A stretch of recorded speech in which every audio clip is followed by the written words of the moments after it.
Bismillahirrahmanirrahim. Assalamualaikum warahmatullahi wabarakatuh. Alhamdulillah rabbil alamin. Wassalatu wassalamu ala asyrafil anbiya wal mursalin sayyidina maulana Muhammadin wa ala alihi wa ashabihi ajma'in. Allahumma shalli ala sayyidina Muhammad wa ala ali sayyidina Muhammad. Alhamdulillah teman-teman sekalian, Masya Allah ini sudah ramai sekali ya. Di Zoom sudah penuh 1.000 peserta ya. Ini teman-teman yang sudah bergabung di Zoom ya, ini kesempatan teman-teman juga luar biasa. Silakan dimanfaatkan dengan maksimal ya. Silakan videonya dinyalakan ya. Videonya dinyalakan. Kalau misalnya nanti ya, ketika sudah kita mulai ya, teman-teman belum menyalakan videonya, ada kemungkinan nanti bisa di-remove ya dari panitia ya. Sekali lagi mohon maaf, kita kasih kesempatan yang memang betul-betul pengen belajar dengan serius ya. Oke, baik teman-teman semua, sebelum kita mulai, saya coba cek dulu nih teman-teman. Yang suara saya, ya, yang dengar suara saya dengan jelas, boleh 2 jempolnya diangkat? Boleh digerakkan jempolnya? Ya, oke, yang ngikutin arahan saya, mudah-mudahan ya Allah bukakan pintu-pintu rezeki, bahkan dari jalan-jalan yang tidak disangka-sangka ya. Amin ya rabbal alamin. Baik teman-teman semua, ya, di pagi yang cerah ini, kita akan awali terlebih dahulu dengan berdoa ya. Kita berdoa agar kiranya acara kita berjalan dengan baik, dengan lancar ya, sampai juga nanti selesai seminar ini ya. Seminar yang istimewa dan insya Allah di pagi yang hari ini ya. Teman-teman kita berdoa, mudah-mudahan juga ya teman-teman bisa ada perubahan yang jauh lebih baik insya Allah ya. Pastilah dari seminar yang akan kita ikuti di pagi hari ini ya. Kita doakan juga untuk teman-teman yang hari ini hadir ya, mudah-mudahan dimudahkan segala urusannya ya. Berdoa dipersilahkan.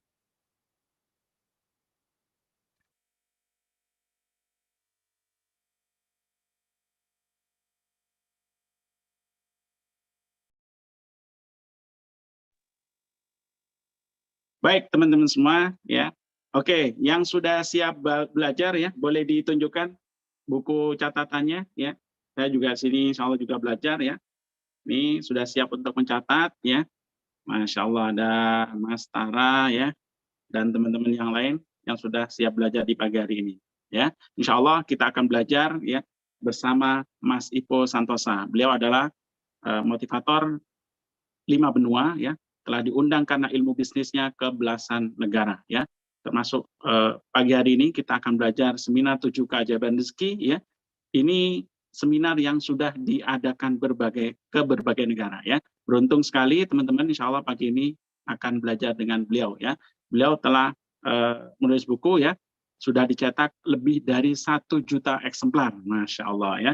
Dan telah menginspirasi banyak orang ya untuk berubah menjadi jauh lebih baik ya. Beliau telah mencetak banyak miliarder ya, wasilah dari ilmu bisnis yang beliau ajarkan ke para mitra-mitranya dan ke banyak orang ya. Baik teman-teman sekalian, sebelum nanti Mas Ipo menyampaikan materi pada kita semua ya. Oke, kita akan sharing terlebih dahulu ya. Gini, kalau kita bicara bisnis, teman-teman, itu banyak orang yang kemudian ada yang fobia gitu ya, ada yang takut dan lain sebagainya.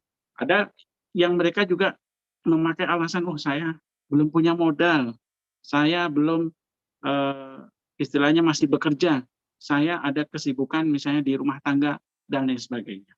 Ya, tapi teman-teman sebenarnya kalau kita bicara alasan, akan banyak alasan yang bisa kita temukan.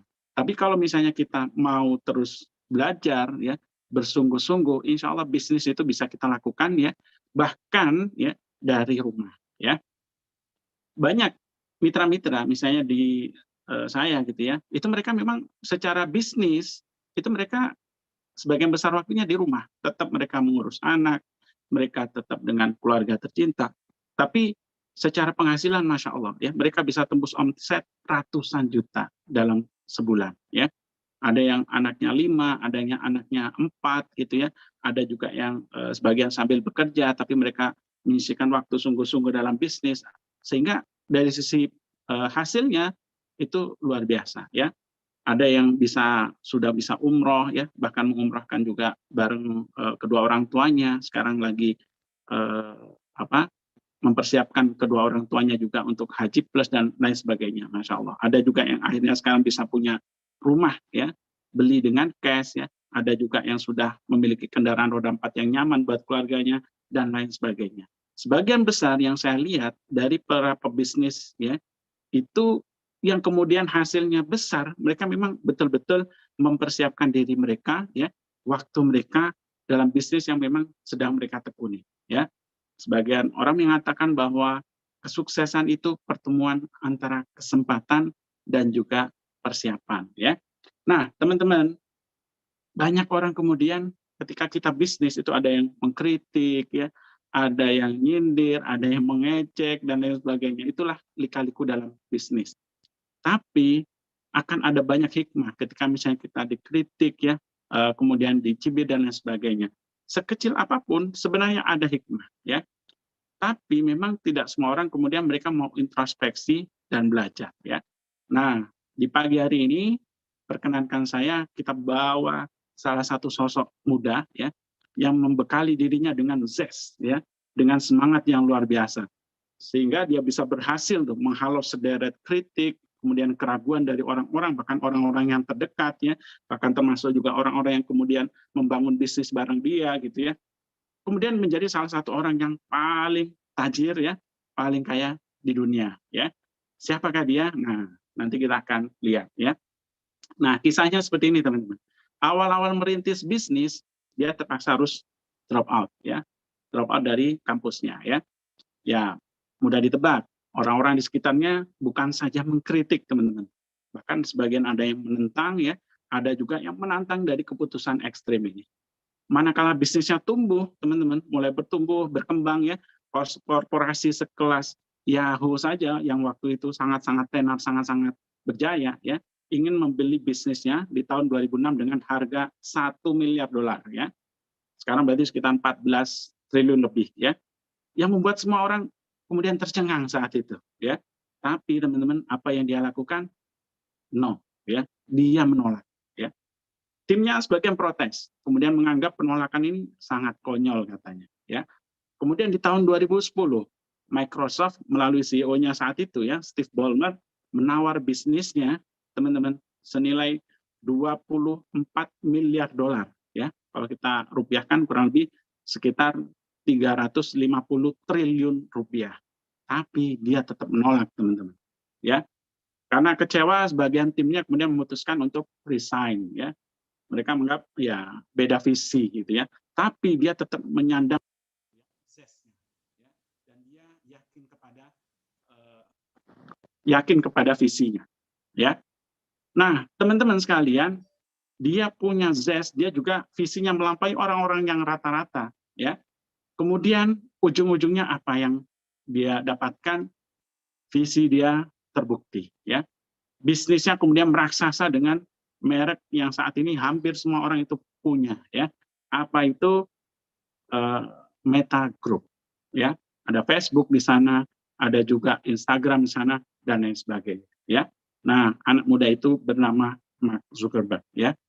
Teman-teman, kalau kita punya visi ke depan, kita pengen lebih baik kehidupannya daripada saat ini ya. Apa yang kita rasakan saat ini, misalnya kita pengen umroh, kita pengen haji, pengen lunas hutang, pengen tinggal di rumah yang nyaman ya, pengen punya kendaraan juga untuk mengantarkan orang tua, mertua dan keluarga kita tercinta.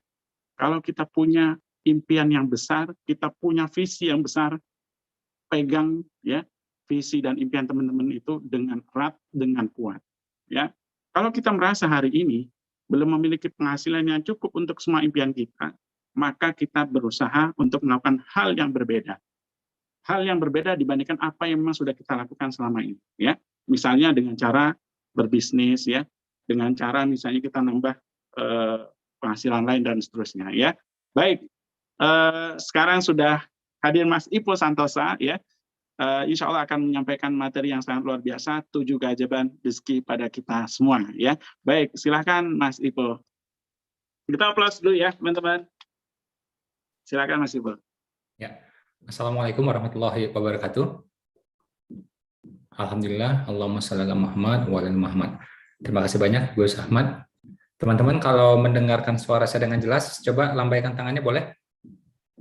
Lambai-lambaikan boleh? Laki-laki terpaksa melambai sebentar gitu ya. Ya, alhamdulillah, terima kasih teman-teman yang mengikuti arahan ini. Saya juga mengucapkan terima kasih kepada teman-teman yang layarnya nyala gitu ya, layarnya on. Mudah-mudahan yang layarnya on bolak-balik ke tanah suci bersama keluarganya, amin ya, dapat haji juga, hajinya haji plus gitu ya, dapat kendaraan terbaik juga untuk keluarganya ya, dan insya Allah menjadi salah satu pembayar zakat terbesar ya di kompleks rumahnya. Ini doa saya khusus ya buat teman-teman yang layarnya nyala ya. Kalau layarnya nggak nyala, ntar aja kita doain ya, ntar aja kalau saya ingat ya. Yang belum nikah coba ngacung tangannya, ada yang belum nikah? Wih, ada juga ya. Ya, mudah-mudahan segera ketemu jodohnya ya. Yang soleh, yang hafiz gitu ya, yang pinter, yang santun, ya kan? Yang kaya, anak orang kaya, ya. Bapaknya sudah berumur, warisannya banyak, ya. Enggak lah, kalau kita belum bisa dapat warisan, nanti kita niatkan ya. Insya Allah kita yang nanti meninggalkan warisan ya. Jadi kita nggak berharap warisan, justru kita yang meninggalkan warisan ya. Jadi teman-teman ya, sebelum saya masuk ke materi, saya pengen menyampaikan satu karunia yang luar biasa, satu nikmat yang luar biasa sebenarnya, yang teman-teman lagi proseskan ya, yang teman-teman lagi proseskan. Apa itu? Kita lihat. Acara anggaplah dimulai jam 9.30. Sementara teman-teman gabung di Zoom ya, gabung di YouTube mungkin jam 9 kurang. Ya kan? Dan sebelum itu mungkin teman-teman jam 8 sudah mandi, sudah wudhu ya dan semuanya. Nah, itu pengorbanan semuanya. Ya, itu pengorbanan semuanya. Termasuk ya waktu menunggu gitu kan ya. Mungkin juga pulsa kita yang habis dan semuanya. Nah, teman-teman ya, ilmu itu, nah ini dia karunia yang saya bahas ya. Ilmu itu dan fadilahnya sudah mulai bekerja ketika teman-teman pasang niat. Ketika apa teman-teman? Pasang niat. Jadi niat ikut ini mungkin 3 hari yang lalu, mungkin 2 minggu yang lalu, atau mungkin awal bulan Februari yang pernah ikut seminar saya waktu itu, ya kan? Pengen ikut lagi, nah pasang niat udah. Oke, terus tadi itu proses menunggunya, 2. Jadi ini sudah bekerja fadilahnya, ini juga sudah bekerja fadilahnya. Ya, ini karunia teman-teman. Dan sekarang lagi belajar ilmunya. Fadilah juga bekerja nih. Ini malaikat tasbih nih sekitar kita semua, insya Allah. Ya, bagi yang Muslim percayanya seperti itu. Ya, karena ini gimana pun adalah forum ilmu, majelis ilmu gitu. Ya, lagi belajar nih. Yang keempat, teman-teman, nanti ya ketika teman-teman menerapkan ilmunya. Ketika pasang niat, ketika proses menuju ke sini, ya, kemudian ketika belajarnya, ya, dan kemudian ketika mengamalkannya. Kalau zaman offline, teman-teman, kita seminar di hotel, di ballroom gitu ya, di manalah gitu ya. Nah, ini proses menunggunya, proses menjemputnya luar biasa ini. Saya seminar di Surabaya, teman-teman datang dari mana? Ya, dari Lumajang, dari Malang, ya, dari Madura, dari Kediri, ya, dari Jombang, dari macam-macam lah, Lamongan gitu kan, Ponorogo gitu. Itu perjalanan ke sana, itu hitungannya semua fadilah, teman-teman. Ada balasan semua yang menanti. Ya, mungkin naik kereta, mungkin sewa mobil sama teman-temannya, 3 orang berangkat, 4 orang berangkat, ada lagi yang jauh-jauh naik motor, itu fadilahnya bekerja semua. Makanya bagi orang beriman ya, dari 4 ini teman-teman, itu bekerja semuanya. Ketika dia pasang niat, ketika dia proses menjemput ilmunya, ketika dia belajar ilmunya, dan ketika dia mengamalkan ilmunya. Andai kata, ternyata tadi Gus Ahmad mengumumkan, jam 9.30 Mas Ipo tidak bisa hadir, acara kita batalkan. Rugi? Nggak rugi. Udah dapat 2 fadilah. Pasang niat dan proses nunggu ilmunya, menjemput ilmunya. Ya, jadi andai kata seminar pagi ini tidak terlaksana sekalipun, tetap dapat fadilahnya. Ya. Nah, terus ada lagi orang bilang, wah ilmu doang nggak praktek, nggak ada gunanya. Kalimat ini bisa benar, bisa salah. Tapi saya pengen kasih tahu teman-teman, andai kata ilmu ini dia pelajari saja, itu fadilah udah bekerja. Tentu lebih sempurna kalau apa belajar dan praktek. Ya. Tapi andai kata belajar saja, itu sudah bekerja fadilahnya. Makanya orang lagi belajar itu kan macam-macam kemuliaan yang dikasih. Ya kan? Dosanya gugur, derajatnya naik, dan seterusnya, dan seterusnya. Ya, pengen menang di dunia pakai ilmu, pengen menang di akhirat pakai ilmu, pengen menang dua-duanya juga pakai ilmu. Bahkan kalau kita ngomong ekstrim ya, saya mengajar insya Allah dapat pahala, insya Allah. Teman-teman belajar dapat pahala. Tapi pahala siapa yang lebih besar? Yang saya pelajari teman-teman ya, yang belajar itu pahalanya lebih besar. Ya, karena itu belajar wajib. Mengajar cuma dianjurkan. Ya, jadi saat ini insya Allah teman-teman pahalanya lebih besar dan insya Allah juga lebih mulia. Tepuk tangan buat teman-teman semuanya. Ya. Nah, sekarang kita langsung ya bahas tentang 7 keajaiban rezeki ya. Kita bahas aspek yang pertama namanya simpul perdagangan, simpul perniagaan ya. Kalau seminar biasa offline ya sebelum pandemi, ini materi ini jarang saya bahas. Biasanya saya bahas tentang otak kanan ya, tentang sepasang bidadari dan seterusnya. Simpul perniagaan, simpul perdagangan saya biasanya nggak pernah bahas ya. Nah, kali ini khusus buat teman-teman saya bahas. Ya, apalagi kemarin pas Februari awal materi ini kurang optimal saya bahasnya ya karena masalah wifi dan apa waktu itu. Ya. Jadi teman-teman kalau kita belajar sejarahnya, terutama bagi Muslim gitu ya, kalaupun ada teman-teman di sini non Muslim, is okay ya, kita belajar tentang sejarah ya, yang lainnya seperti apa gitu. Saya juga belajar ya tentang Buddha seperti apa ya, tentang Isa seperti apa, saya belajar ya. Makanya detail tentang Buddha saya tahu, lahirnya di Nepal, ya kan, dia dapat pencerahan di mana, dia dakwahnya kemana, backgroundnya sebelum apa, saya tahu juga gitu. Ya bagaimana beliau juga menyampaikan kebaikan di pasar, ketemu orang kaya, ketemu orang miskin, saya juga tahu karena saya belajar. Kita open minded gitu ya. Nah, kita lihat dalam potret sejarah Islam ya, ada sosok yang sangat sentral namanya Muhammad, Nabi Muhammad sallallahu alaihi wasallam. Nah, kita lihat background ini. Kakeknya pengusaha. Ya, dia punya beberapa kakeknya itu hampir semua pengusaha. Pamannya ada banyak, paman-pamannya itu hampir semua pengusaha. Ayahnya profesinya apa? Apakah nelayan gitu? Petani gitu? Atau astronot, notaris gitu? Atau motivator gitu nasional? Enggak. Ayahnya pengusaha. Meninggal pun dalam perjalanan usaha, dalam perjalanan bisnis. Betul Pak? Betul? Bukan perjalanan wisata atau lagi studi banding, ya? Enggak. Dalam perjalanan bisnis, perjalanan niaga. Ayahnya beliau itu. Ya, dan Nabi Muhammad ketahuan tanda-tanda kenabiannya itu juga dalam perjalanan dagang, perjalanan bisnis. Ketika waktu itu dibawa sama pamannya. Ya, ada seorang pendeta melihat ya, mendetek ya, wah ini nabi ini, nanti akan jadi nabi ini gitu. Jangan datang ke kota ini. Nah, tanda-tanda itu ketahuan ya, itu dalam perjalanan dagang, teman-teman. Ya, bukan studi tour ya, bukan.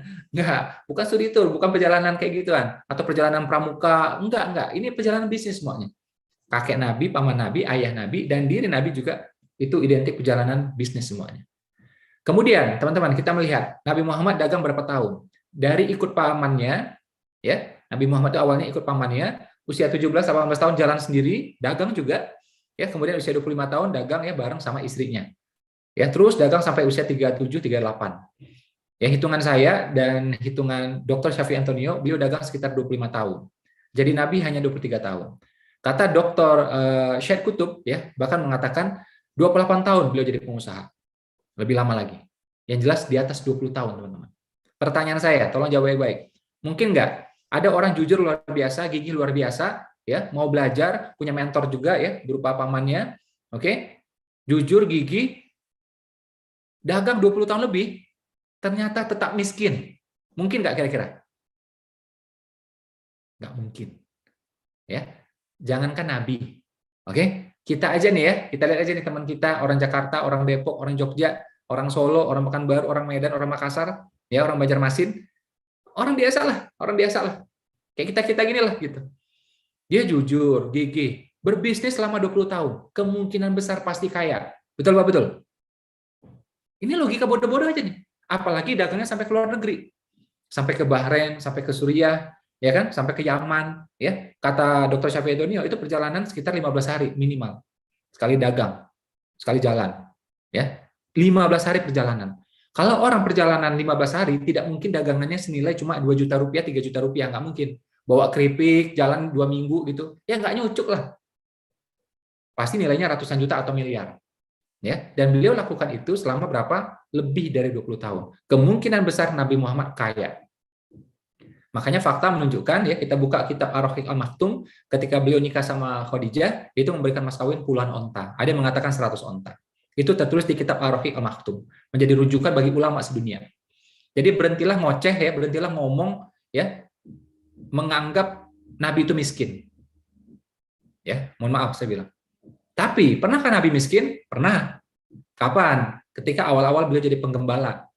Awal-awal beliau kerja serabutan. Anak yatim, piatu. Ya kan? Nah, sebelum sama pamannya itu kan sempat dia serabutan. Tapi walaupun serabutan hebat juga. Kenapa? Mandiri kan gitu. Walaupun jadi penggembala hebat juga. Kenapa? Ya mandiri gitu. Ya. Itu usia SD loh teman-teman. SD kelas 2, kelas 1. Ya. Nah, berusaha mencukupi dirinya sendiri. Miskin, miskin. Ya. Terus kapan lagi beliau miskin? Pernah juga ketika beliau diboikot. Ketika apa teman-teman? Diboikot. Ya. Nah, itu. Tapi itu sebentar teman-teman. Enggak selamanya miskin. Terus kita lihat juga Nabi pernah kelaparan. Ya, emang pernah, tapi bukan selamanya. Bukan selamanya kelaparan.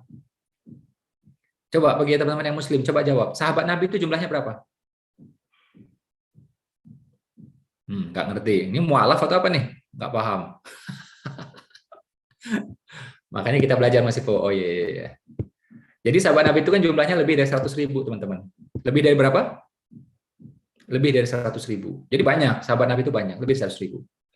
Ya. Sekarang nih teman-teman saya nih ya, anggaplah sekarang teman-teman saya ya dengan mitra itu anggaplah jumlahnya 10.000. Ya. Termasuk juga sekarang alhamdulillah punya teman-teman baru melalui seminar ya tambah lagi ribuan. Gitu ya, alhamdulillah. Gus Ahmad di YouTube ada berapa orang nih sekarang bergabung? Ada 1.500 lebih, Mas. Nah, di Zoom 1.000, di YouTube 1.500. Jadi total 2.500. Kadang-kadang satu layar ada berdua yang ikut, suami istri. Kadang-kadang sama kucingnya juga ya. Nah, jadi ramai nih yang ikut nih. Ya, jadi lebih dari 2.000 tuh yang ikut ya. Nah, hari ini saya punya teman alhamdulillah 2.000. Mitra saya totalnya lebih dari 10.000 ya. Jadi belasan ribu lah teman saya. Alhamdulillah hari ini. Kalau coba teman-teman bayangkan, kalau ternyata hari ini saya kelaparan, kira-kira teman-teman saya tadi itu, mitra-mitra saya ini atau teman-teman semua sekarang, mungkin nggak membiarkan saya kelaparan? Yakin saya tidak mungkin membiarkan. Teman-teman ya, pasti gantian kasih makanan buat saya. Insya Allah, insya Allah. Saya baik sangka ya, teman-teman saya ini, sahabat saya ini, mitra saya ini orang baik-baik semuanya. Tahu masih pola lapar, oh langsung kirim makanan, nasi bungkus 1. Kita gantian ya, hari ini aku tanggungnya masih po, besok kamu ya, besok kamu ya, besok kamu ya, gantian teman-teman ngirim. Ya. Nah, ini seorang IPO ya, mohon maaf cuma kroco-kroco aja nih, kelaparan, teman-temannya tidak mengizinkan, tidak boleh masih lapar, kita harus bantu. Sekarang bayangkan, andai kata memang Nabi Muhammad itu pernah kelaparan, mungkin nggak sahabat diam aja? Tidak mungkin, sahabat itu lebih dari 100.000 jumlahnya. Mereka rela dirinya kelaparan, rela dirinya itu nggak makan, yang penting nabinya makan. Mereka tuh beda teman-teman dengan kita. Mereka tuh lebih sayang sama Nabi ketimbang anak kandungnya, tahu nggak? Itu bedanya tuh. Ya, ketika perang tuh ya, selesai perang, anaknya ikut tuh, ya kan? Yang ditanya pertama tuh Nabi gimana? Setelah itu baru tanya anakku gimana? Gitu tuh mereka itu, saking sayangnya sama Nabi itu. Jadi pernah kan Nabi kelaparan? Pernah. Tapi jangan kita pikir bertahun-tahun kelaparannya kayak gitu. Sebentar beliau lapar itu ketika masa-masa diboikot. Beliau diboikot, sahabat-sahabat juga diboikot. Ya, makanya pelan-pelan akhirnya beliau dan sahabat pindah ke Madinah. Ya, jadi pernah kan Nabi miskin? Pernah. Ketika masa jadi penggembala dan ketika diboikot. Tapi fase hidupnya lebih banyak kaya. Ya. Terus kayak kemarin saya tantang istri saya. Ya. Ada orang ngomong gini nih. Pokoknya ya, keturunan dari buyutku ke bawah semua, ya, ke bawah semua. Kalau ada yang kelaparan, ada yang susah, jangan ngomong ke siapa-siapa, ngomong ke aku aja, aku yang handle, gitu. Kira-kira yang berani ngomong gini, orang miskin atau orang kaya? Ya, bayangin ya. Nih pokoknya keluarga dari buyut kita nih ya, dari kakek kita, buyut kita, ke bawah semua nih, ada cucu sampai cicit semuanya, sampai ponakan semua ke bawah itu. Kalau ada yang susah, kelaparan, jangan ngomong kemana-mana, nggak boleh terima uang zakat. Ya, kasih tahu aku aja, aku yang handle semuanya. Yang berani ngomong gitu, kira-kira orang miskin atau orang kaya? Pasti orang kaya. Dan Nabi Muhammad pernah ngomong kurang lebih seperti itu. Bani Hashim haram menerima zakat. Kalau ada berkekurangan, datangi aku.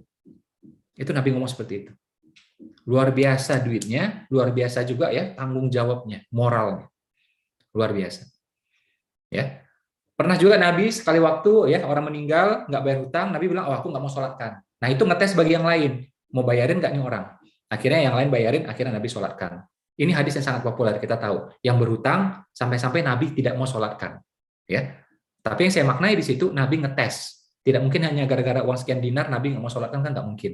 Ya, tapi ada juga hadis yang lain yang berimbang. Kita mesti lihatnya berimbang, teman-teman. Ya. Dan ini hadis riwayat Muslim. Ya. Saya baca. Apa bilangnya? Kalau ada ya di kalangan orang beriman yang meninggal dan punya harta, berarti itu adalah milik ahli warisnya. Ini kata Nabi nih. Tapi kalau yang meninggalkan utang dan keturunan yang lemah, makalah aku walinya. Aku yang penanggungnya, kata Nabi. Luar biasa juga. Jadi kalau ada orang beriman meninggal, ternyata miskin, ninggalin utang gitu ya, keturunan juga lemah kayak gitu, nah aku tanggung. Nabi ngomong kayak gitu coba. Siapa yang berani ngomong kayak gini coba? Mungkin orang miskin berani ngomong kayak gini? Mana berani orang miskin ngomong kayak gituan? Ya, kemungkinan besar yang berani ngomong gini orang yang kuat finansialnya. Orang miskin itu malah serem, ya kan? Waduh, hidup aku jadi susah nanggung-nanggung orang lagi, ya kan? Nah, ini adalah bukti-bukti sederhana betapa kayanya Nabi, ya. Tadi Mas Kawin kita sudah lihat perjalanan dagangnya, pengalaman bisnisnya, ya ucapan-ucapan yang keluar dari mulut beliau. Saya yakin 100% Nabi itu kaya. Ya. Kalau nggak, mana mungkin muncul perintah untuk zakat, muncul perintah untuk wakaf. Teman-teman tahu artinya wakaf apa? Wakaf itu asal katanya mirip-mirip kayak wukuf, berhenti. Ya, diam gitu. Nah, diam tapi terus menghasilkan apa itu? Itu properti. Makanya boleh dicek ya. Wakaf itu awal-awal di zaman Nabi, di zaman sahabat tidak ada wakaf tunai, teman-teman. Mohon maaf. Wakaf itu adanya cuma apa? Properti. Ketika Umar menemukan kebun, ketika Utsman membeli mata air, ketika Mukhairik ya mewakafkan 7 bidang tanahnya kepada Nabi. Properti semuanya. Sampai zaman sahabat dan seterusnya. Nah, pada tahun sekian nanti saya cek tahun berapa gitu ya, barulah muncul fikih tentang wakaf tunai. Tapi aslinya nggak ada, teman-teman. Bukan berarti wakaf tunai salah ya, tapi itu adalah fikih yang muncul kemudian. Awalnya wakaf itu properti. Ya. Wakaf itu awalnya cuma properti, nggak ada yang lain. Jadi bagaimana dia diam saja, tapi nilainya bisa bertambah terus. Hanya properti bisa kayak gitu. Yang lain nggak bisa, yang lain akan turun. Baju akan turun, ya makanan akan turun nilainya, yang tetap nilainya bahkan naik cuma properti. Makanya wakaf itu adalah ilmu properti, teman-teman. Ya, bagaimana mungkin perintah wakaf diberikan ke kita, tapi kita nggak punya properti? Jadi perintah ini tidak cocok diberikan pada orang yang masih KPR, belum lunas, nunggak lagi. Nggak cocok. Dia aja masih KPR, belum lunas, masih tenor gitu kan, nego sama pihak bank karena mau kena denda gitu kan. Nggak mungkin. Itu orang yang sudah beres punya properti sendiri, kemudian dia wakafkan salah satu propertinya. Masya Allah. Kaya. Ya, dan itu perintah Nabi buat kita, wakaf. Nah, contohnya ada 3 tuh. Umar tadi yang menemukan kebun, Utsman membeli mata air, kemudian Mukhairik ya yang mewakafkan 7 bidang tanah. Teman-teman nanti kalau tanya amil manapun, lembaga manapun, jawabannya pasti ini aja nih. Kalau nggak ini, kalau nggak ini, kalau nggak ini, semua. Nah, ini adalah isyarat-isyarat untuk kuat finansial semuanya. Pertanyaannya, kuat finansial itu dari mana? Dari mana coba? Dari tadi masih ya, dari tadi benar ya. Dari tadi sudah bahas memang benar ya. Dari mana itu? Dari perniagaan, teman-teman. Ya. Nah, ada nabi sebelumnya itu kaya. Kenapa? Dia anak raja. Ya otomatis kaya. Otomatis kaya sudah. Ada yang kayak gitu, ada. Sah. Nabi Sulaiman namanya. Ada juga yang kaya karena dia jadi menteri. Boleh. Sah. Namanya Nabi Yusuf. Ya. Nah, Nabi Muhammad menunjukkan cara kaya yang kita semua bisa terapkan. Ada di sini anak raja ada? Enggak ada lah, tampang-tampang kayak gini. Kayak saya semua ini. Tampang-tampang pernah miskin semua ini, ya nggak? Nah, ya, saya orang biasa, teman-teman juga orang biasa, kita bukan keluarga raja. Kan gitu ya? Nah, kita juga bukan keluarga menteri. Ya. Jadi, gimana caranya untuk kaya? Pakai cara yang ditunjukkan Nabi Muhammad. Apa itu? Dagang. Apa, teman-teman? Dagang. Ya. Dari mana duitnya itu? Dari tadi saya udah bahas, dagang namanya, teman-teman. Dagang, ya. Nabi Muhammad dagang sekian lama, pamannya dagang, ayahnya dagang, kakeknya dagang, istrinya dagang, mertuanya Abu Bakar dagang, ya, menantunya salah satunya Utsman dagang. Utsman itu menantu, teman-teman. Ya, Ali nikah juga sama anaknya, Utsman juga iya. Bahkan Utsman tuh nikahnya 2 kali. Nikah sama anak Nabi satu ini, meninggal, nikah lagi sama anak yang berikutnya. Ya, makanya Utsman digelari 2 cahaya. Jadi menantu Nabi juga dagang, teman-teman. Ya. Terus saya mau tanya lagi, bagaimana Islam masuk ke Nusantara? Pakai jalur apa? Perniagaan, perdagangan. Ada teori Gujarat, ada teori Tiongkok, ada teori Timur Tengah, semua menunjukkan dagang.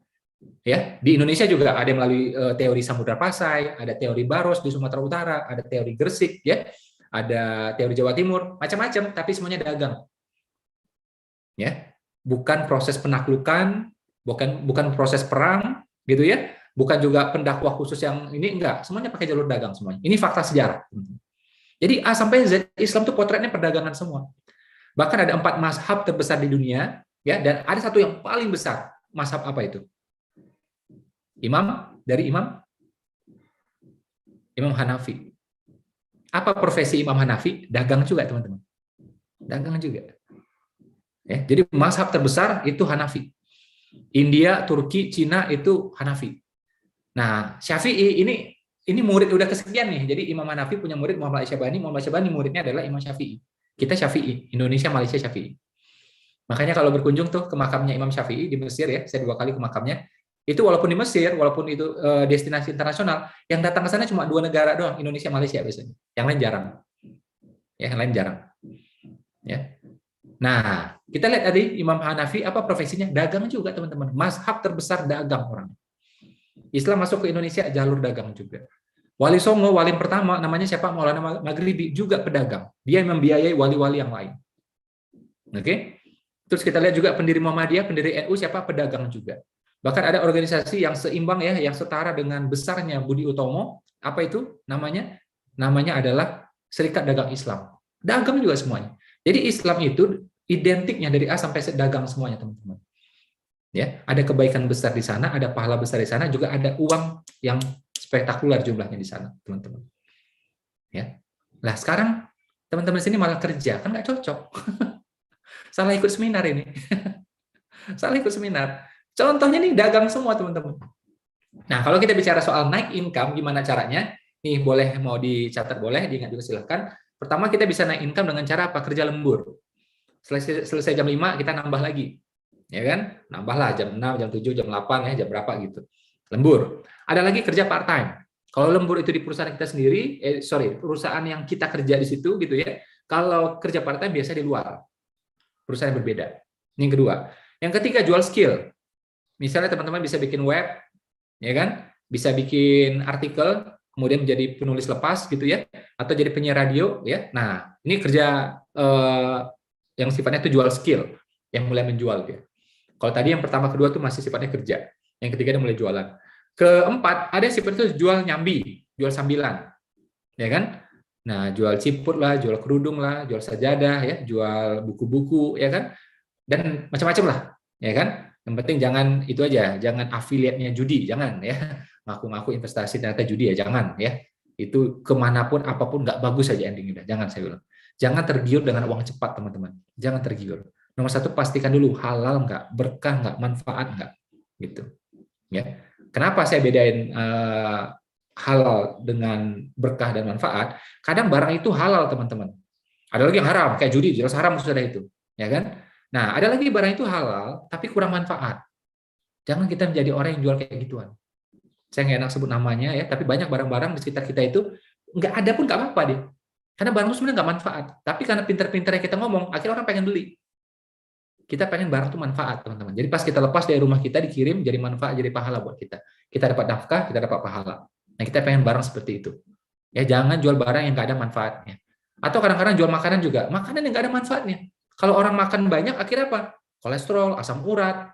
Ngapain coba? Obesitas. Gara-gara makanan yang kita jual. Nanti kita pertanggungjawabkan tuh. Ya. Ada orang susah ruku karena asam urat. Dan kenapa dia asam urat? Gara-gara banyak makanan ya dari kita itu. Kita tanggung jawab nanti itu. Ngeri tuh, jadi penyakit di badan dia, ya, dan akhirnya apa? Dia susah ruku tuh, karena udah asam urat dan semuanya. Hati-hati yang jual makanan juga. Jual makanan yang sehat, saran saya. Jadi halal, halal satu, kemudian berkah dan full manfaat. Kita pengen kayak gitu. Jadi sedunia dan seakhirat kita aman, insya Allah. Ya. Nah, tadi udah tuh ada yang jual barang sambilan, ya, silakan aja barangnya apa aja, is okay, ya.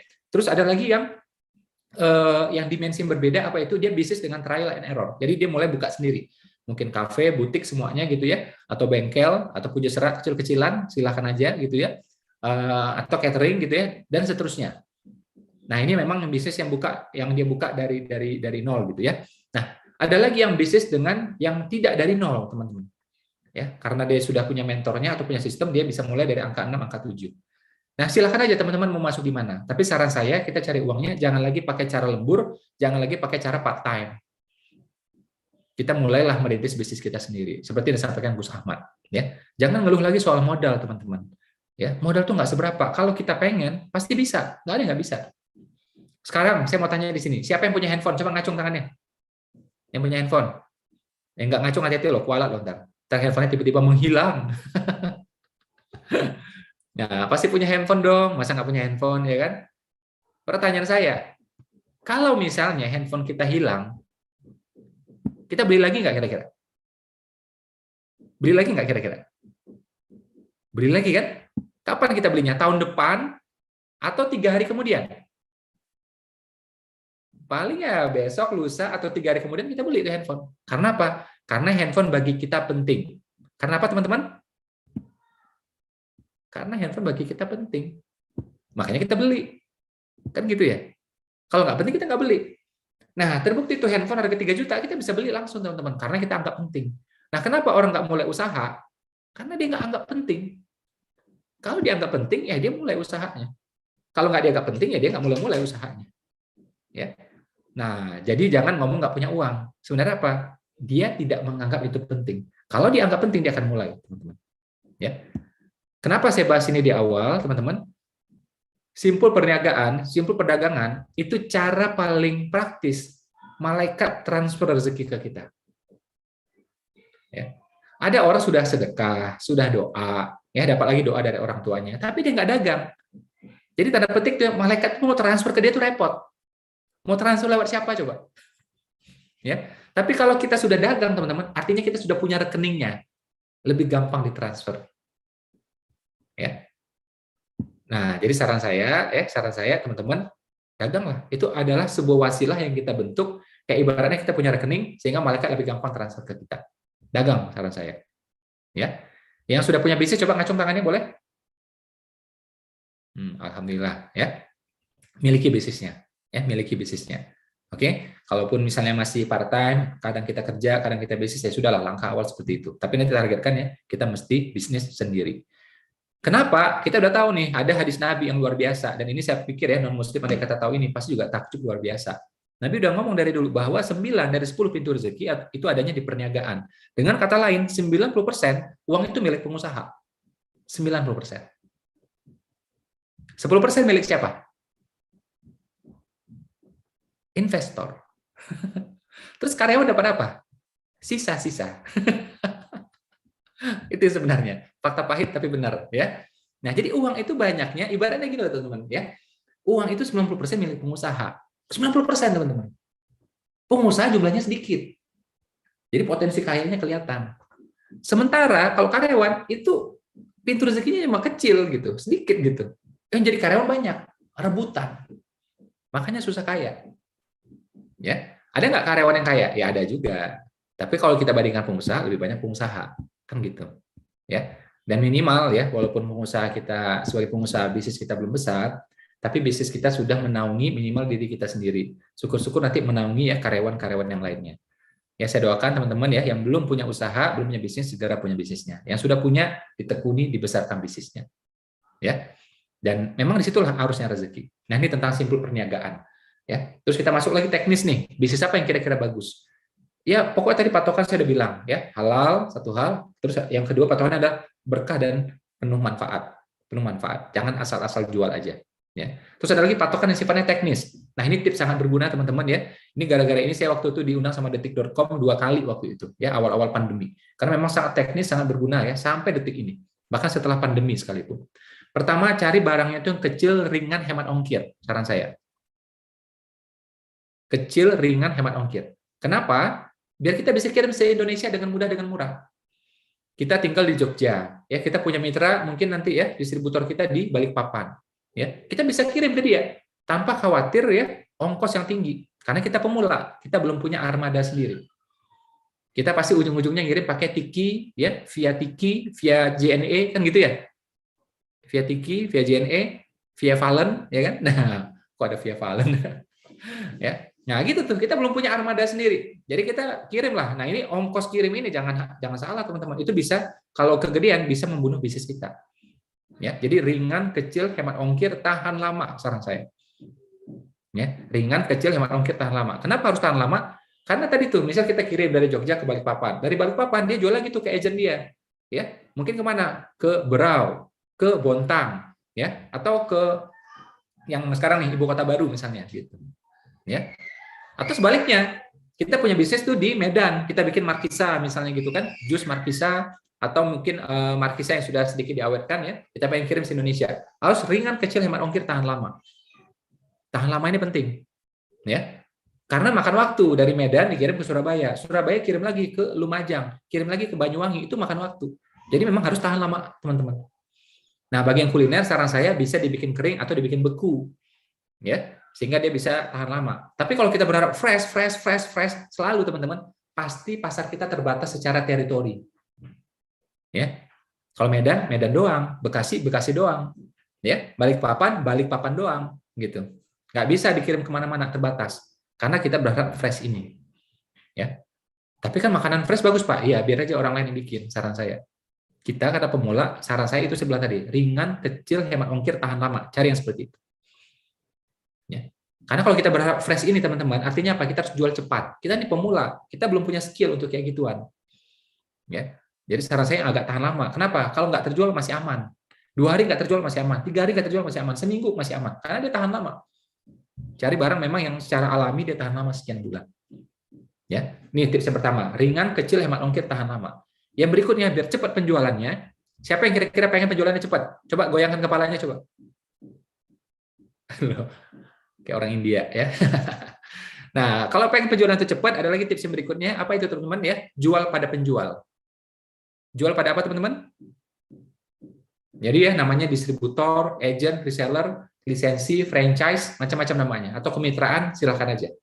Ya. Kalau kita jual sendiri, kemampuan pasti terbatas. Pengen cepat, jual pada penjual. Ya. Ini yang kedua. Yang ketiga, saran saya adalah apa? Usahakan bisnis itu teman-teman ya, yang kalau kita rasa-rasa modal terbatas, jangan produksi sendiri. Nih ya, saya kasih tahu, kata kunci untuk produksi adalah apa? Banyak. Ya, jadi produksi itu harus jumlahnya banyak, teman-teman. Agar apa? Agar cost per unitnya murah. Itu kata kuncinya. Jadi kalau produksinya sedikit, pasti cost per unitnya naik. Ya. Jadi kalau kita sudah misalnya mau jual batik, gitu kan ya, atau mau bikin under deal gitu kan, atau bikin yang fashion, bikin apa aja lah, pokoknya udah produksi aja, kopi kering misalnya gitu ya, itu pasti harus jumlahnya gede, baru harga per unitnya rendah. Nah, rata-rata pemula itu tidak punya kapasitas untuk produksi banyak. Makanya saran saya, kita nggak harus produksi, teman-teman. Persis seperti contoh yang diberikan oleh Nabi Muhammad. Nabi Muhammad tidak pernah produksi, teman-teman. Tidak pernah apa? Tidak pernah produksi. Beliau ambil barang dari sini, jual ke sini. Dari sini, jual ke sini. Ya. Nah, kenapa beliau melakukan itu? Bukan beliau tidak mampu, tapi beliau kasih contoh ke kita. Kalau kamu mau berdagang, kamu mau bisnis, tidak punya modal, gini caranya. Ambil barang dari sini, jual ke sini. Ya. Jadi saran saya, kalau rasa-rasa modal terbatas, kita jualkan aja barang yang sudah ready, sudah jadi. Ada yang punya batik bagus, ya udah kita jual. Pakai merek dia boleh, pakai merek kita sendiri juga boleh. Ya kan? Atau makanan kering gitu kan, atau sambal yang dikeringkan gitu ya, udah ambil dari dia, kita jual tempat lain. Merek dia boleh, merek kita juga silakan. Kalau mereknya udah kebangun, ya udah kita ikut merek dia aja. Ya, atau suplemen boleh, skincare boleh, atau yang lain-lainnya. Jadi tidak harus produksi sendiri, teman-teman. Apakah keren? Ya keren juga. Showroom Toyota tidak bikin Toyotanya, tidak bikin mobilnya. Showroom Yamaha tidak bikin motornya. Counter Samsung, counter iPhone tidak bikin handphonenya, teman-teman. Jual aja, tetap kaya kok, tetap keren kok. Ya. Nah, jadi namanya pengusaha itu tidak harus main di produksi, teman-teman. Siapa yang harus main di produksi? Yang punya modalnya banyak. Makanya coba perhatikan ya, yang bisa bikin fashion bagus, murah. Yang bisa bikin batik bagus, murah. Ya, yang bisa bikin skincare bagus, murah. Itu rata-rata orang yang sudah pengalaman. Biasanya. Coba perhatikan. Jarang orang muda langsung bikin itu, jarang biasanya. Ya, biasanya seperti itu. Ya. Nah, ini tips ya, saran saya buat teman-teman gitu ya. Terus kalau saya bisnisnya jasa, gimana Mas Ipo? Saran saya, kalau teman-teman bisnisnya jasa, itu cari jasa ya untuk saat ini, terutama buat pandemi teman-teman ya, cari yang bisa di-zoom-kan. Yang bisa diapain teman-teman? Di-zoom-kan. Tapi kalau nggak bisa di-zoom-kan, ini pasti terbatas. Ya, contoh kita bisnisnya misalnya ya perawatan mani-pedi misalnya. Pandemi kayak gini, terutama kota besar, orang cenderung mengurangi teman-teman. Saya cek semuanya sama, semua mengurangi. Males orang, ya kan?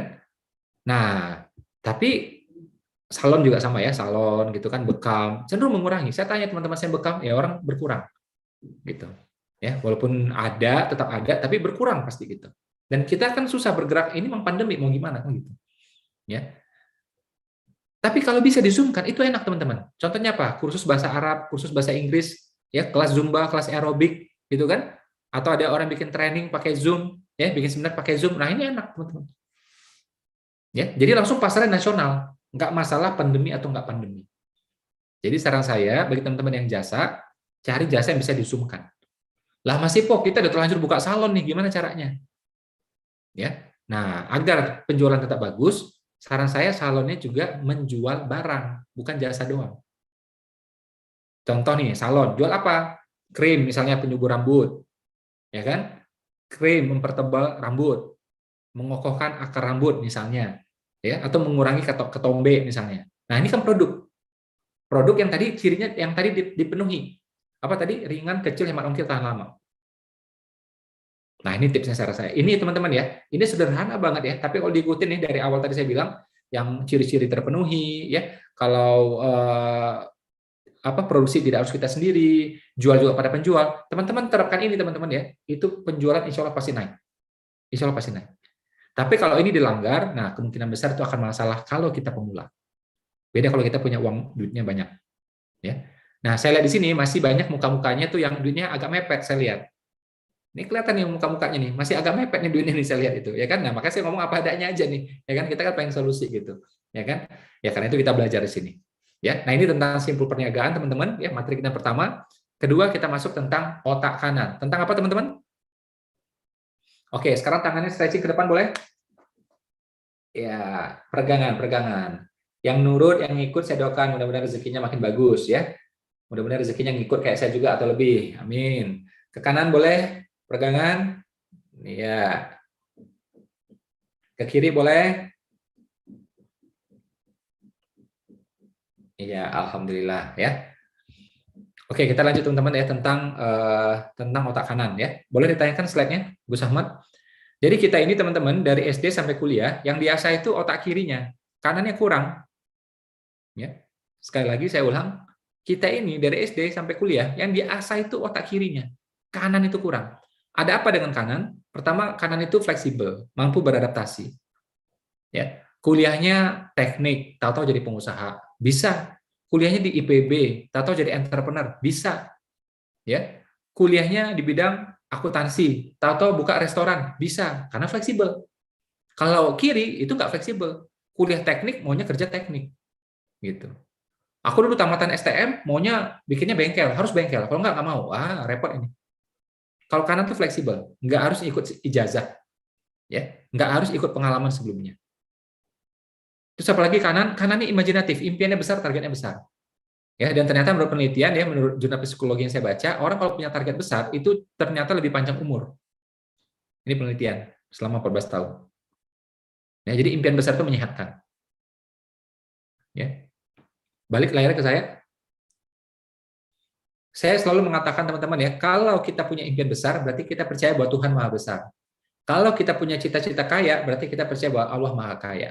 Jadi boleh punya impian besar, boleh punya impian kaya. Ya. Kaya nggak jaminan bahagia. Betul ya? Kaya nggak jaminan bahagia. Apalagi miskin.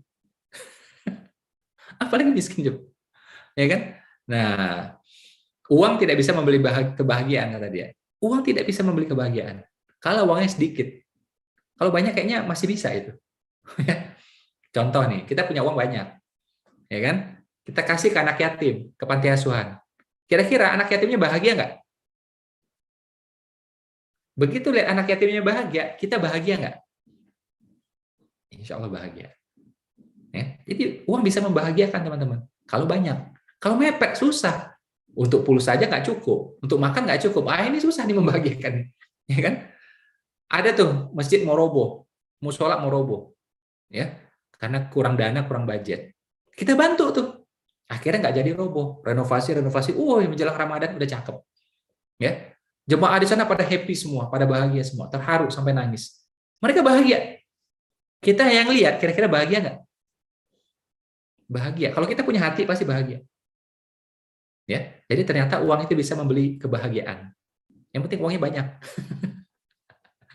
Nah, kalau yang cocok dengan ilmu saya ini lanjut. Kalau nggak cocok berarti udah aku keluarin dari Zoom nih, udah nggak cocok udah ini. Ya. Nah, ada yang bilang lagi uang nggak bisa dibawa mati, mobil nggak bisa dibawa mati katanya. Itu omongan orang yang nggak punya mobil. Mobil bisa dibawa mati. Contoh, kita punya mobil. Buat apa? Datang ke pengajian. Untuk amal ibadah. Kita punya mobil, nganterin anak, nganterin istri, nganterin orang tua, nganterin mertua. Kan ibadah. Kita punya mobil, ada guru kita datang dari Surabaya, dari Sidoarjo, kita jemput pakai mobil kita. Kan ibadah. Mudah-mudahan tuh mobil, tanda petik ya, dibawa mati sebagai amal kebaikan. Betul, Pak? Betul? Yang penting mobilnya punya. Tapi kalau orang ngomong ya, mobil nggak bisa dibawa mati. Ya wajar, dia punya cuma Honda Beat soalnya. Ya kan? Ya nggak bisa, mobilnya nggak ada. Tapi kalau mobilnya ada, bisa teman-teman. Ya, so teman-teman yang sekarang belum punya mobil, saya doakan yang mudah-mudahan segera punya mobil, insya Allah, amin. Tanpa leasing, udah beli tunai aja, insya Allah, amin. Ya, itu mitra-mitra saya hampir semuanya nggak ada yang pakai leasing, hampir semua nggak ada. Udah beli tunai aja, saya bilang. Kalau nggak, bayar bertahap ke pemilik dealernya, saya bilang. Nggak usah pakai leasing. Ya, saya tidak bicara hukum leasing ya, tapi kalau teman-teman bisa beli cash itu lebih menenteramkan teman-teman. Pegang omongan saya. Saya dulu pernah leasing, saya dulu pernah KPR, saya juga pernah pakai KPR riba, ya. Dan ketika saya akhirnya mampu beli tunai itu lebih menyenangkan, teman-teman. Tapi kan lama masih kok, ya nggak apa-apa, kontrak aja dulu beres, nyewa dulu selesai, ya kan? Kalau teman-teman percaya konsep rezeki, ya, dan tadi kita ikhtiarkan melalui perniagaan, saya yakin ya teman-teman juga bisa beli rumah itu tanpa KPR, bisa insya Allah. Ini ribuan mitra nih beli rumah itu tanpa KPR, bisa alhamdulillah. Kalau nggak cash keras, kalau nggak cash bertahap kepada developer. Ya, jadi lebih tenang teman-teman, sesuai kemampuan aja. Yang bikin kita nyicil itu adalah apa? Karena nggak mampu, di luar kemampuan. Beli rumah tipe 24, sebenarnya masih mampu. Kita pengen ngejar tipe 70, akhirnya KPR. Nah, ini bikin lama jadinya. Coba tipe 24 aja dulu. Atau ngontrak aja dulu 2 tahun. Simple banget kok. Ya. Nggak mati juga kan gitu. Ya kan? Nah, jadi kalau di sini insya Allah alumni 97KR ya mampu beli ya mobil tanpa leasing, mampu beli rumah juga tanpa KPR, insya Allah, amin. Ya, ini ada 2.000 lebih yang mendoakan, yang mengaminkan, insya Allah makbul semuanya, insya Allah, amin. Ya, apalagi majelis ilmu ya, malaikatnya pada nimbrung semua di sini nih, sekitar kita ini. Nah, balik tadi itu ya teman-teman tentang impian yang besar. Impian ini teman-teman tidak melihat latar belakang kita.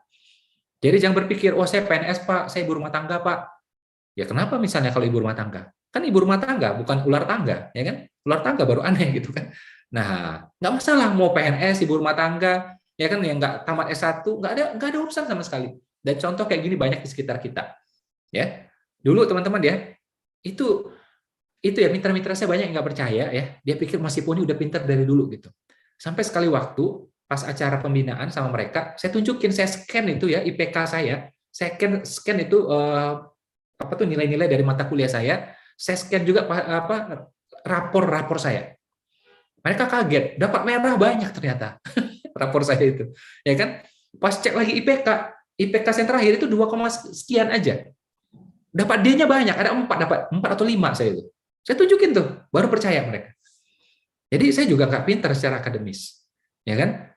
Nah, saya itu perlu ekstra belajar, ekstra baca, baru bisa paham. Ada teman saya pintar banget ya orangnya. Datang ya ke kelas, ketawa-ketawa sambil bercanda-bercanda, sambil ledek-ledekan, sambil itu, tapi nangkep aja dia. Pulang kuliah main nih kerja dia. Ya kan? Pas liburan main lagi. Saya liburan belajar, teman-teman. Saking kita ini kurang gitu kan ya. Dia main, jalan kemana-mana sewa mobil jalan gitu kan. IPK-nya data saya. Ya. Nah, saya jenisnya nggak seperti itu. Jadi saya harus belajar ekstra, harus baca ekstra, teman-teman. Tapi ternyata nasib itu bisa juga diubah. Dan saya yakin kisah-kisah seperti ini banyak juga di sekitar kita, atau jangan-jangan kita juga. Ya, jadi nggak masalah, teman-teman. Yang pernah kuliah, alhamdulillah. Nggak punya kuliah, nggak masalah. Orang kalau nggak kuliah tuh ada bagusnya juga. Kenapa? Dia nggak ngerti harus ngitung apa kan? Kalau orang kuliah ketinggian, itu hobinya ngitung. Akhirnya nggak mulai-mulai usahanya. Ngitung-ngitung. Otak kirinya jalan itu. Ngitung mulu. Ya, wah ini nggak balik modal nih, nggak balik nih. Belum berangkat udah mikir balik coba. Ini kelakuan orang yang kebanyakan ngitung. Jadi kalau teman-teman pernah kuliah, alhamdulillah. Nggak kuliah pun nggak masalah. Ya, jadi kan nggak ngerti mau ngitung apa, benar nggak? Udah mulai aja selesai. Ya lebih cepat malah gitu. Saya pernah ketemu klien ya, dia bayar ke konsultan lain ya, dia mau buka bisnis ya, kuliner kecil di mall gitu. Bayar jasa konsultasi aja 12 juta. Itu lebih dari 10 tahun yang lalu, teman-teman. Jadi kalau sekarang mungkin sekitar 20 juta gitu. Dia bikin counter kecil doang di mall, bayar konsultan aja senilai 20 juta. Kan crazy. Crazy menurut saya. Mending 20 jutanya itu langsung buat usaha, selesai kan? Simple banget. Ya, yang penting tadi apa? Patokannya halal, ya. Berkah manfaat, udah go. Legal halal jual. Kecuali tidak legal tidak halal. Ya, misalnya kita bikin nih peternakan babi ngepet. Nah, ini jangan. Tidak legal tidak halal ini. Dan kasih babinya kan gitu. Udah jadi babi dikepetin lagi. Nah, ini jangan gitu. Ya, atau franchise tuyul, jangan. Ya kan? Tapi selagi legal halal jual. Legal halal jajal. Simple banget cara bikinnya. Ya. Nah, kanan itu teman-teman pengen itu langsung praktek. Jadi teman-teman pengen tahu otak kanan seperti apa? Lihat anaknya yang masih TK atau ponakan yang masih TK. Itu kanan. Impiannya besar, fleksibel, ya, luwes dia biasanya. Dan anak kecil ini, mohon maaf ya, di otaknya tuh nggak ada saraf. Coba perhatikan tuh anak-anak kita masih kecil itu. Dia berkawan masih apa aja nggak masalah. Apapun agamanya nggak masalah, apapun sukunya nggak masalah. Temanku ini miskin kaya nggak masalah bagi dia. Jadi dia memang lapang banget, luas banget dia. Nah kita ini nih kadang-kadang ya karena otak kirinya kuat, mulai nakar-nakar orang, ngukur-ngukur orang. Wah ini nggak level, kata kita. Ya kan? Wah ini kismin, nah kita nggak mau. Dan seterusnya. Wah ini suku ini, suku ini. Kayak gitu-gitu tuh. Anak kecil nggak, dia plong aja dia semuanya. Ya jadi bagus nih kita tiru nih, ya kan?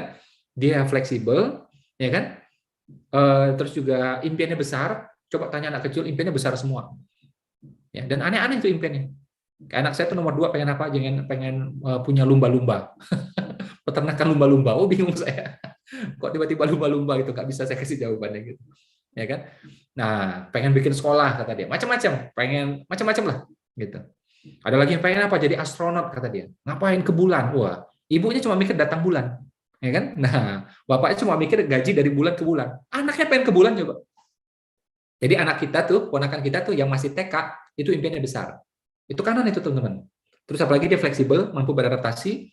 Kemudian juga dia itu luas sama orang.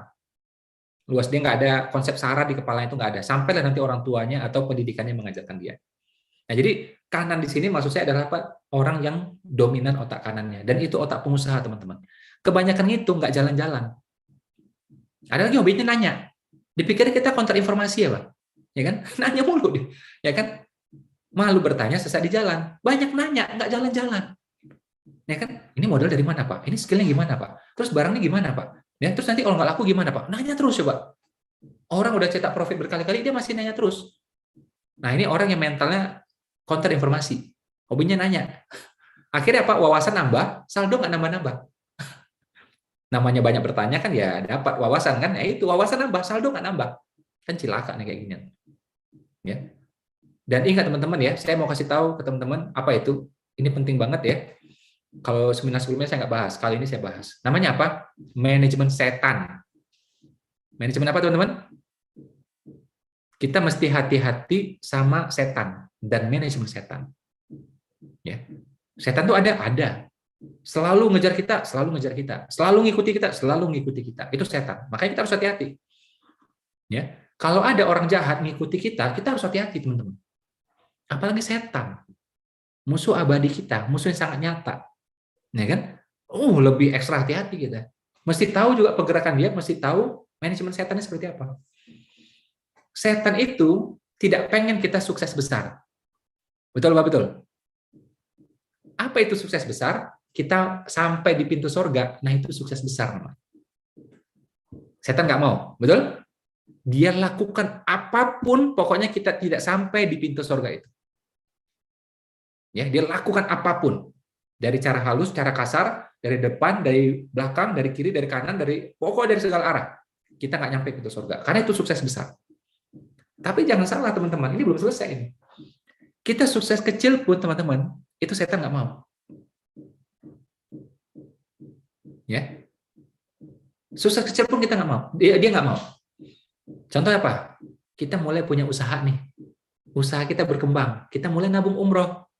Kita mulai ngasih ke orang tua, ke mertua lebih banyak. Ya, kita mulai bantu lagi tetangga tuh. Jadi dari kita mulai usaha, duit kita nambah sampai akhirnya kita nabung umroh, sampai ngasih tetangga, ngasih orang tua mertua, itu setan nggak suka semuanya. Karena dia percaya orang beriman kalau mulai usahanya pasti akan menghasilkan kebaikan-kebaikan yang besar. Setan akan menghalang-halangi kita agar kita tidak mulai usaha. Atau kemajuan apapun. Contoh, kita mau belajar hari ini. Itu tadi jam 8, setan udah kerja. Ngapain kamu ini hari libur, tanggal merah, santai-santai aja dulu, leye-leye, tuh anak mau perlu perhatian tuh. Ngapain kamu malah nge-zoom ini? Udah, nanti aja, waktu belajar nanti ada kok, tenang aja. Paling nggak ilmu motivator mah gitu-gitu aja. Ya kan ngomong doang bisanya gitu. Udah Kak, sekarang kamu di rumah aja main-main, leye-leye, olahraga, dan seterusnya. Intinya kita mau nambah ilmu, dia nggak mau. Setan nggak mau. Ya, jadi sukses besar, setan nggak mau. Sukses kecil-kecil pun setan nggak mau. Kita tambah ilmu, tambah pintar, tambah saldo, ya, tambah sedekah, apapun setan nggak mau, teman-teman. Kita tadi mau sholat duha, diganggu-ganggu pikirannya. Nanti aja sholat duha, ini kan kamu mau seminar katanya tadi. Udah ntar aja, mending kamu fokus seminar aja dulu gitu. Nah, dicari-cari gitu mas setan. Akhirnya kita nggak duha. Dan seterusnya. Ya, kita udah mau masuk nih jam 9:30 mau ikut seminar Zoom, dia ganggu lagi. Ngapain juga on time? Biasanya pembicara nggak on time kok. Udah tenang aja, kamu masuk Zoom ntar aja. Setan halangi seperti itu. Dan ketika kita lagi duduk nih belajar di sini, setan kerja lagi dia. Itu dagangan kamu gimana tuh? Coba kamu pikirkan dulu nih dagangannya. Pokoknya segala macam cara yang bikin kita nggak sukses. Itu kerjanya setan. Ya. Jadi kalau ada hal yang misalnya bikin kita nggak maju, teman-teman, nggak sukses, itu maunya setan.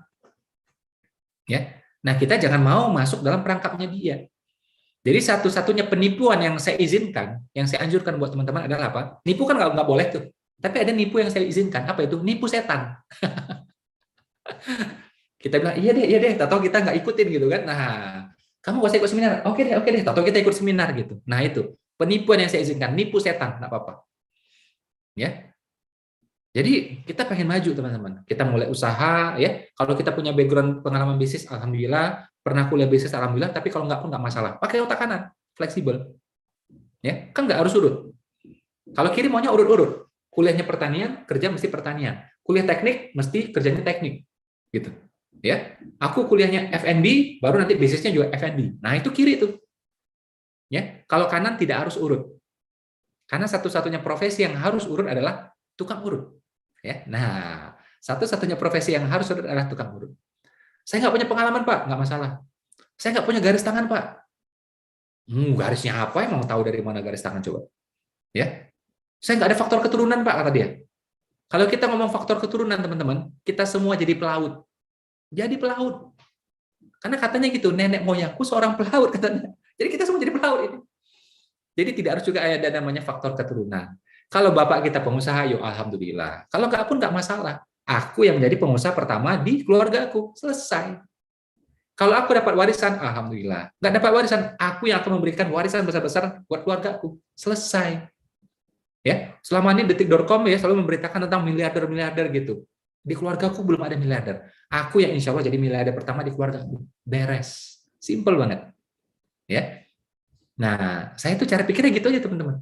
Alhamdulillah kejadian. Ya, alhamdulillah kejadian.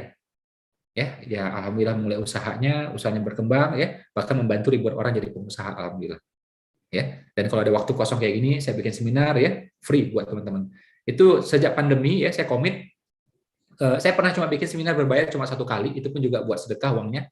Tapi setelah itu saya nggak pernah bikin lagi udah. Pokoknya selama pandemi kita selalu bikin seminar ini free semuanya. Jadi teman-teman yang lagi terdampak, lagi susah, mudah-mudahan dapat solusi. Dan ini seminar adalah final tunggal. Maksudnya apa? Enggak nanti ujung-ujungnya ditawarin training, nggak ada. Ya, atau ujung-ujung ditawari beli produk apa, nggak ada. Ini pure seminar semuanya tunggal, selesai semuanya. Ya, teman-teman di sini tidak dijualin apapun ya. Pure seminar, pure dapat ilmu semuanya. Oke. Nah, kita sudah selesai materi kedua tentang otak kanan. Sekarang kita masuk yang ketiga tentang sepasang bidadari ya. Boleh tayangkan slide-nya. Sepasang bidadari ya, ini ada 2 orang. Ya, pertama adalah ibu kita, yang kedua adalah istri kita. Kalau kita wanita, berarti itu adalah suami kita, pasangan kita. Oke?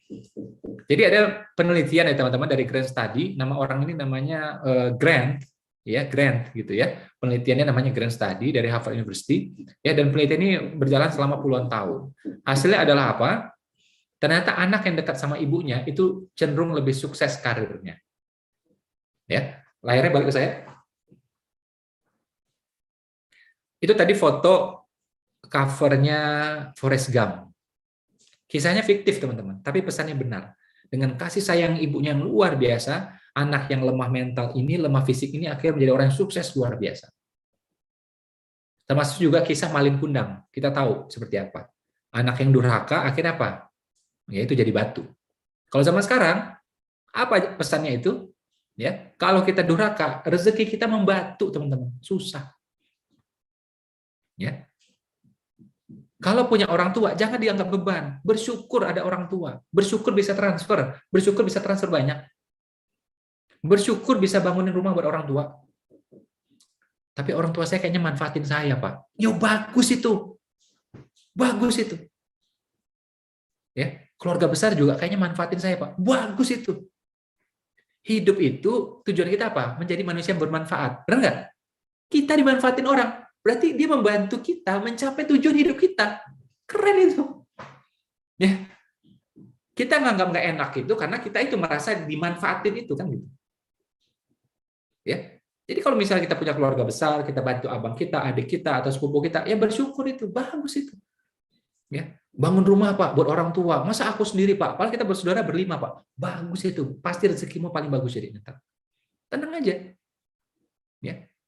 Yang sering mengganggu keikhlasan kita itu, teman-teman, karena kita itu overthinking. Mikirnya kemana-mana. Nanti kalau overthinking, hobinya nanti self-healing. Ya kan? Perlu self-reward dan seterusnya. Wah, gila udah itu. Karena anak milenial tuh ngomongin gak karu-karuan itu. Self-healing lah, personal space lah. Ya kan? Gua lagi ini macam-macam omongan itu. Ya. Jadi kalau kita punya kesempatan bantu orang tua, ya bagus. Jangan dianggap beban. Bersyukur banget. Termasuk juga kita nikah kan gitu. Coba nikah juga sama, teman-teman. Dulu aku sendiri, ya kan? Sekarang lah, udahlah sendiri susah. Sekarang nafkahin dia lagi, istri. Bersyukur bisa nafkahin istri. Bersyukur bisa nafkahin anak. Terbukti setelah nikah rezeki kita makin baik. Betul Pak? Betul? Bukan kalian, kata Allah gitu ya. Aku yang mengayakan orang-orang yang menikah. Itu kata Allah itu. Bukan kalian, aku yang mengayakan orang-orang yang menikah. Itu kan ayat, hadisnya juga ada. Jadi dengan kata lain, menikah itu mengayakan. Dalam arti apa? Membuka pintu-pintu rezeki. Coba lihat, orang habis nikah itu biasanya rezekinya membaik. Betul Pak? Betul? Minimal kalau laki-laki itu, perempuan juga sama, tambah tembem. Ya kan? Jadi nikah itu ternyata mengayakan dan menggemukkan juga ternyata. Ya, tembem akhirnya itu. Ya kan? Dulunya bucin, sekarang buncit, ya kan? Ada buncit-buncit yang biasa itu, ya kan? Jadi tambah makmur biasanya, insya Allah. Ke siapa ini yang kita muliakan? Orang tua kita, ya, termasuk di sini mertua dan pasangan kita. Semakin kita muliakan, insya Allah makin bagus rezeki. Jadi tenang aja, teman-teman. Uang kita ngasih uang ke orang lain aja sedekah, ya, pahala. Ya, kita ngasih uang, ngasih hadiah ke tetangga, pahala. Ngasih makanan ke tetangga pahala, ngasih misalnya juga bingkisan ke teman-teman kita pahala, apalagi ngasih ke orang tua, benar nggak? Bingung hitung pahalanya kita. Berapa banyak bingung hitungnya udah. Saking banyaknya. Ke istri apalagi, kata Nabi udah bilang kan, punya 4 dinar, 1 kamu berikan untuk ini, 1 kamu berikan untuk ini, ya, 1 kamu berikan untuk istri lebih utama kata Nabi. Hadis sahih teman-teman. Nah, ibu-ibu tolong cari hadis ini, nanti pajang di rumah, di print yang gede, taruh di ruang tamu. Jadi suami lihat, ya kan? Print yang gede gitu ya. Nah, ini fadilah ngasih istri kayak gini loh ya. Cari hadisnya terus juga riwayat dari siapa tuh ya, biar makin mantep gitu kan. Nah, jadi ngasih orang aja udah pahala, apalagi ngasih istri coba. Ya kan, dia tenang aja. Pak, istri saya matre, Pak. Idealnya sih jangan matre. Idealnya jangan. Tapi kata Gus Baha, kalau istrimu qanaah, kamu miskin. Kalau istrimu matre, kamu akan kaya. Kamu pilih mana coba? Kata Gus Baha. Kan bingung kita jawabnya ya. Nah, ada santri yang nyeletuk. Gus, aku tuh mau istri tuh yang soleha, santun, qanaah, hafizah. Aku mau seperti itu. cantik, aku mau seperti itu. Yang kayak gitu nggak mau sama kamu, kata dia. Ya, yang kayak gitu biasanya nggak mau sama kamu. Yang mau tuh yang kayak tadi itu, gitu, ya kan? Nah, jadi istri kita idealnya sih jangan matre. Tapi kalau ternyata istri kita, mohon maaf ya, ya suka minta atau apa, kita bersyukur juga teman-teman. Ya, hitung aja apa, aku pahala jenengan dia, selesai sudah. Teman-teman jangan berpikir ya istri saya hobi minta, enggak, istri saya nggak pernah minta, dia hampir nggak pernah minta deh, alhamdulillah. Ya, saya nikahi dia aja, saya minta gaya sederhana dia mau. Mas kawinnya saya kasih sederhana doang gitu ya, cuma cincin perak gitu ya, dia mau, alhamdulillah. Saya bilang tanpa resepsi ya, cuma syukuran di rumah gitu aja, dia mau, alhamdulillah. Nggak pernah minta dia, alhamdulillah. Ya, nggak ada minta apa-apa. Wanita nggak minta apa-apa, layak diberikan apa-apa, benar nggak? Nah, itu. Pas menjelang nikah nggak ada minta apa-apa dia. Setelah nikah saya kasihkan apa-apa semuanya. Ya. Sejak saya nikah makanya udah ATM saya kasih ke dia udah. ATM-nya doang, pinnya kagak. Ya kasih lah, masa nggak dikasih. ATM-nya pinnya semua udah saya kasih udah semuanya, ya kan? Sampai dia yang lebih hafal tuh, token semuanya kita kasih udah semua sama dia, ya kan? Sebelum setahun nikah saya ajak umroh. 3 tahun nikah saya ajak haji, alhamdulillah haji plus, ya kan? Kurang juga 5 tahun saya beliin Mercy, alhamdulillah mobil Mercy. Wanita nggak minta apa-apa, layak diberikan apa-apa. Makanya ibu-ibu di sini, yang istri di sini jangan suka minta, ya. Kalau minta orang tuh cenderung ngitung dia. Tapi kalau kita nggak minta, orang tuh cenderung pengen ngasih lagi jadinya. Ya, jadi jangan hobi minta, oke? Nah, laki-laki tenang langsung, alhamdulillah masih mau ngomong kayak gini. Tos dulu masih po, ya. Nah, maksud saya gini teman-teman ya. Jadi istri kita minta nggak minta, tugas kita tuh memuliakan. Tugas kita tuh ngasih, bikin dia tuh simple hidupnya, santai hidupnya, bahagia hidupnya. Dan kadang-kadang itu memang melalui pemberian, ya kan? Kita bikin kamarnya lebih bagus, mungkin juga perlu kamarnya itu TV, perlu kamarnya itu AC, ya kan? Kadang-kadang juga dia pengen kamar mandi lebih lega dan seterusnya. Dan itu kan ujung-ujungnya kita ngasih, perlu uang juga akhirnya. Kalau memang kita ada dalam posisi itu, nggak apa-apa teman-teman, kasih aja. Ngasih tetangga aja pahala. Atau kita ngomong deh yang lebih ekstrim lagi. Ini kisahnya ada dalam Islam, ada dalam Kristen. Seorang mantan pelacur ngasih minum ke anjing. Benar ya? Ya. Mantan pelacur ngasih minum ke anjing, tapi dia luar biasa cariin air itu. Turun ke bawah, dia pakai terompahnya itu, diambil airnya, naik lagi ke atas gitu di tengah padang pasir, ya kan? Karena kasihan lihat anjing ini, dan dia berpikir ini hamba Tuhan juga, ini makhluk dari Tuhan juga gitu. Dia kasih minum. Anjingnya bisa minum, nggak mati jadinya. Dalam kisah Islam, dalam kisah Kristen, wanita ini kemudian dijanjikan surga. Hanya memberikan satu kebaikan, dan itu cuma air biasa teman-teman, air kotor lagi, kepada anjing. Apalagi kita kasih ke manusia. Apalagi kita kasih manusia terdekat, namanya siapa? Tetangga. Apalagi kita kasih ke manusia yang lebih dekat lagi, namanya istri. Wah, jangan ditanya pahala. Ya, ngasih kucing aja pahala. Saya tuh dari dulu tuh suka pelihara kucing. Jadi ada kucing lah, kadang kucing tetangga, kucing siapa kita kasih makan.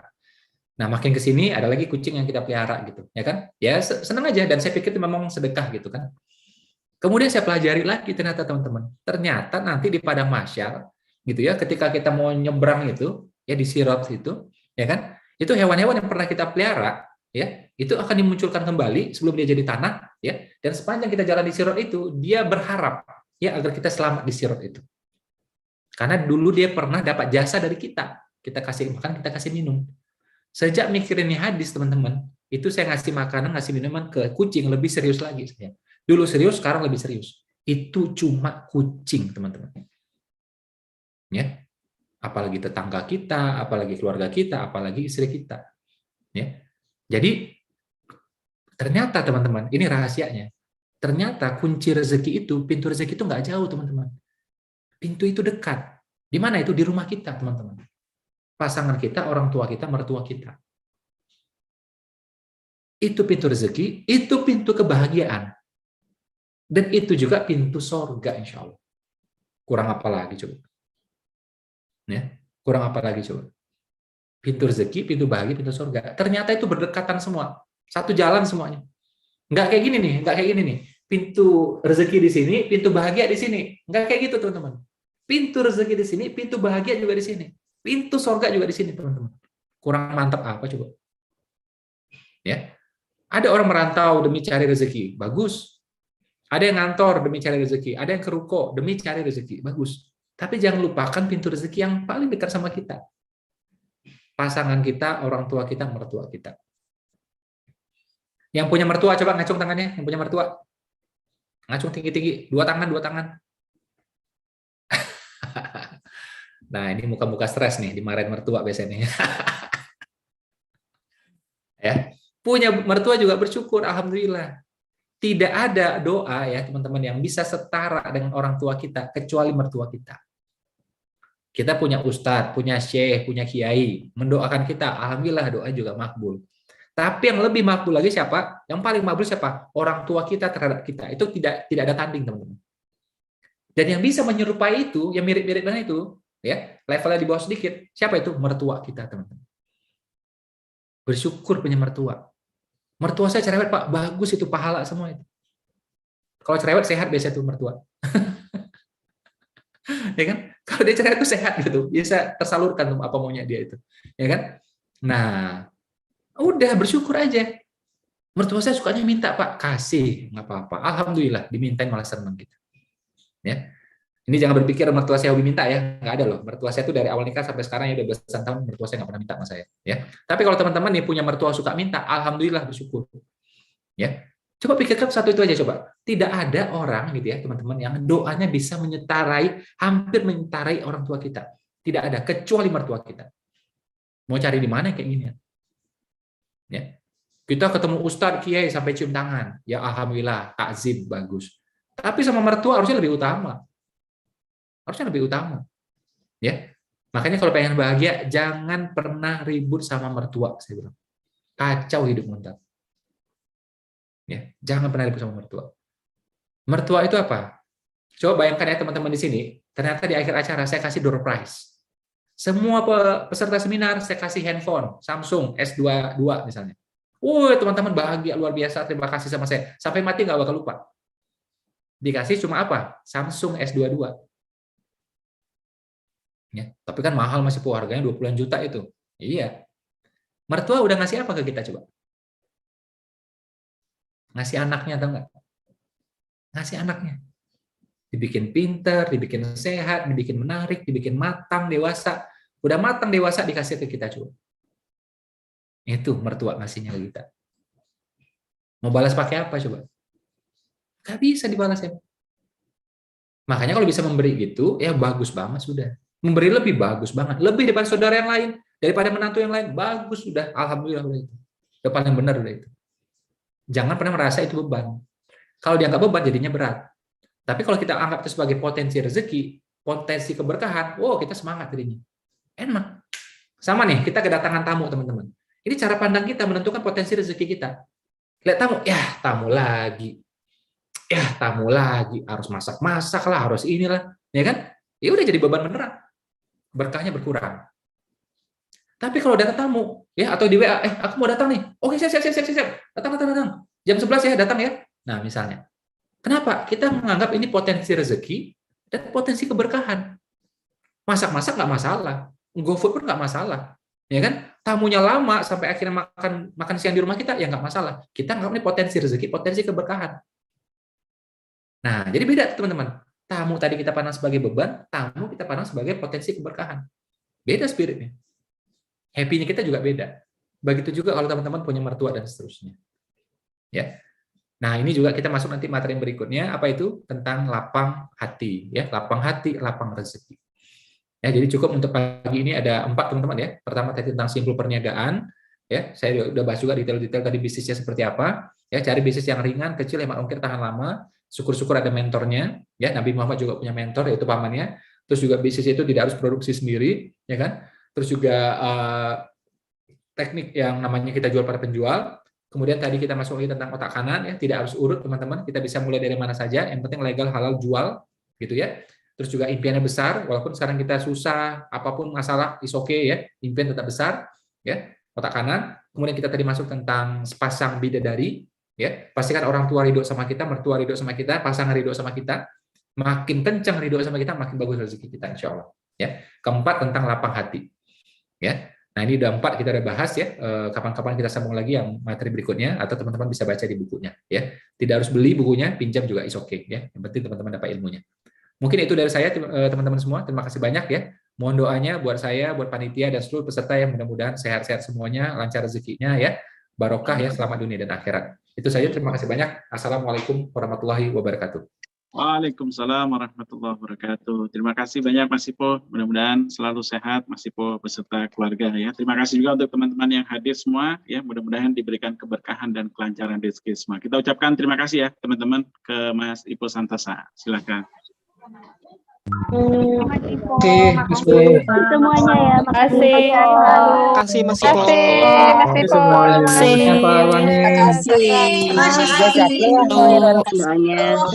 Makasih Bang. Makasih Mas Ipo. Makasih Mas Ipo. Makasih juga Mas Ipo. Makasih ya. Oh ya. Semoga istri tidak nampak Mas Ipo. Banyak rezekinya. Tahu Bapak. Rizky sehat selalu, amin.